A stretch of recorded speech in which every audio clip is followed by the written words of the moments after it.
So replacing this shift assembly, 2015 Ford Expedition. The little accordion goes out in these and you end up with this giant hole in your console for things to fall in.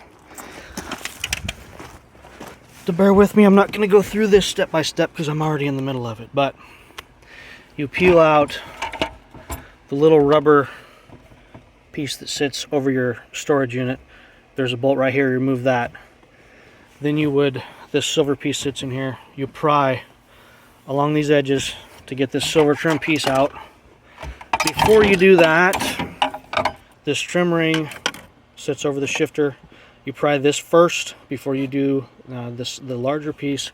It just has 4 little tabs on it. They're just little friction tabs with knurls on them. A little tough to get out. I had one that was really tight. Just keep working it. Then you'll peel this one out. That gets you to here. The problem is you need access along the side here. These side panels don't seem to come off easily. They seem to me like they're probably a one-time install. You probably need to remove the whole console. I didn't want to do that.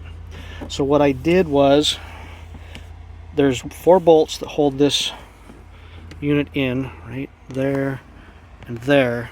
And there's also 4 clips, 1, 2, 3, and 4 that hold this top piece on. I did all 4 of those bolts loose, and then once I had that out, I loosened all 4 clips. You also have to remember to take your shifter apart. You pry the passenger side, and then you pry the driver's side, and then there's Torx on this side to come off the shift rod, Torx on this side to come off the shift rod. So once you have that up and loose and this whole piece pulled out, then you have 3 electrical connectors that are fairly self-explanatory. 2 are for the shifter here, for your manual, on mine, manual shift mode and tow haul, and there's 1 more that just goes to this top shift piece that must be the light for this indicator. But anyway, once you get this unit up, unbolted, unclipped, it's pretty easy to work with.